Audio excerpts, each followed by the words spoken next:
You keep waiting to feel ready, waiting for that one video, one quote, one moment that'll finally make everything click, the spark that'll make you wake up early, hit the gym, work on your goals, and finally become who you've always wanted to be. But here's the truth: motivation is unreliable. It's an emotion, not a strategy. It comes when things are exciting and disappears when life gets uncomfortable. The people you admire, the ones who seem unstoppable, aren't running on motivation, they're running on discipline.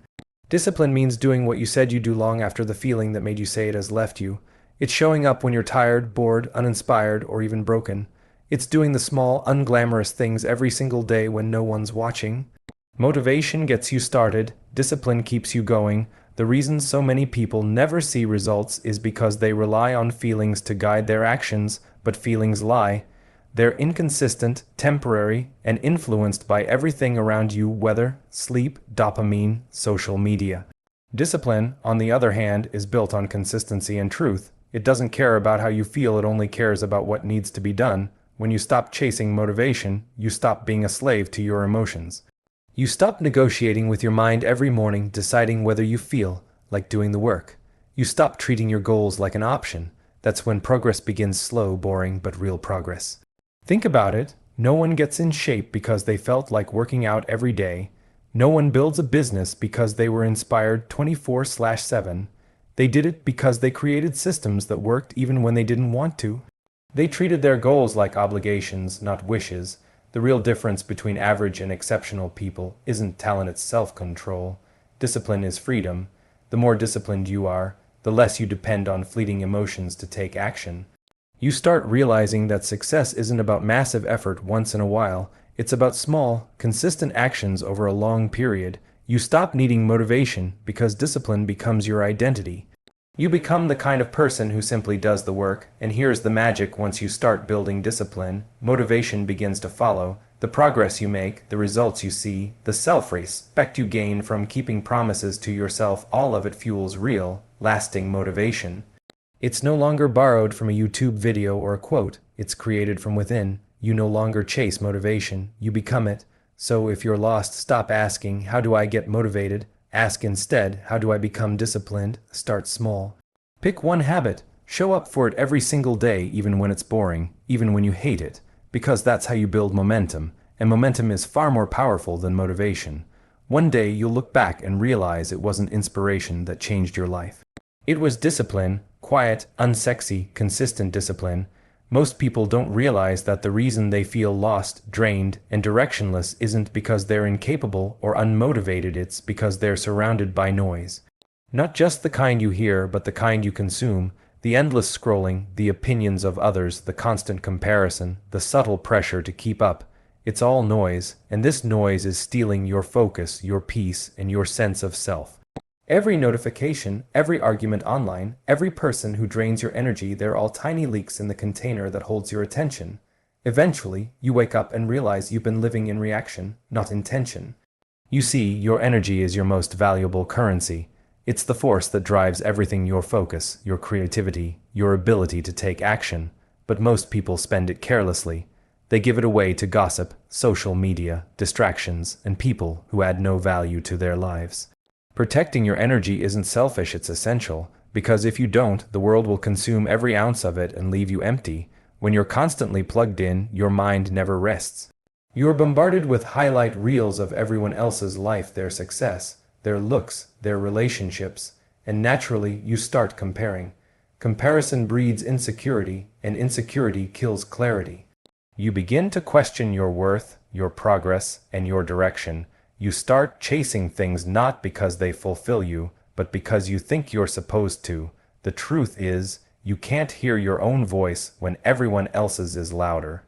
That's why you need silence. You need space to breathe, to think, to reconnect with yourself. Spend a few days without distractions, no social media, no meaningless conversations, no background noise. At first, it'll feel uncomfortable, almost unbearable. You'll reach for your phone out of habit, searching for that next dopamine hit. But if you push through, something incredible happens. You start hearing thoughts you've ignored for months. You start realizing what you actually want, not what the world told you to want. You start to see that most of what consumed your attention was never that important. Protecting your energy also means protecting your environment. Look at the people around you. Are they pushing you forward or pulling you back? Energy is contagious. If you're surrounded by negativity, excuses, and small-minded thinking, it's only a matter of time before it infects you. You can't grow in an environment that's draining you.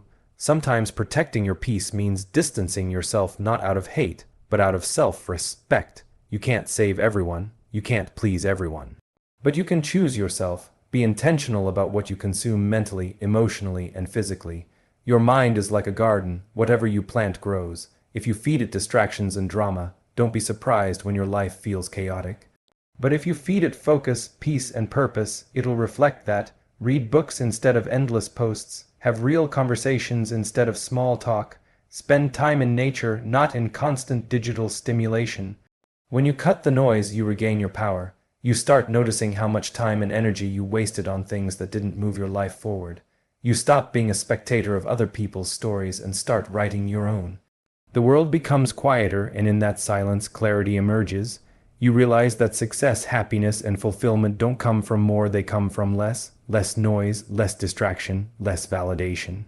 So if you feel lost, it's not because you're broken. It's because you're overwhelmed by the chaos around you. Turn down the volume on the world so you can turn up the volume on yourself. The more you protect your energy, the clearer your direction becomes. Because when your mind is quiet, your purpose becomes loud. Pain is not your enemy, it's your teacher. It's the raw, unfiltered truth that life uses to shape you into the person you're meant to become. But most people spend their entire lives running from it. They numb themselves with distractions, drown their discomfort in temporary pleasure, and convince themselves that happiness means avoiding struggle.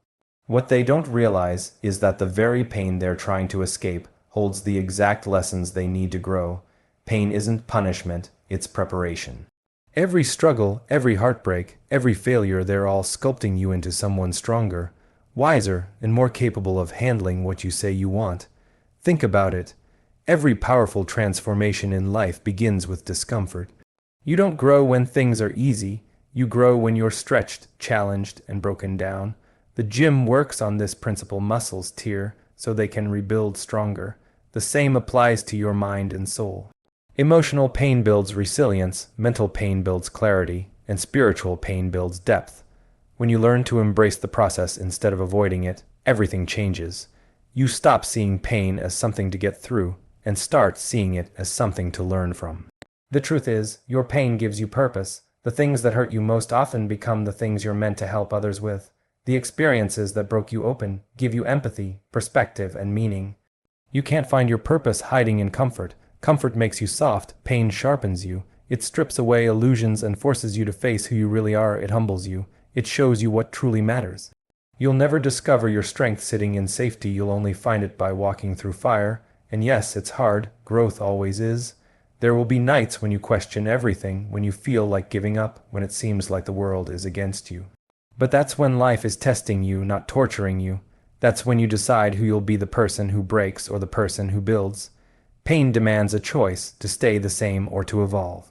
If you lean into it, if you let it refine you instead of define you, it becomes your greatest advantage. When you stop fearing pain, you become unstoppable, because pain loses its power over you the moment you accept it. You realize it's not there to destroy you, it's there to awaken you. Every successful person you admire has a story of struggle, of moments they thought they couldn't survive but did. Their success wasn't built on luck, it was built on endurance.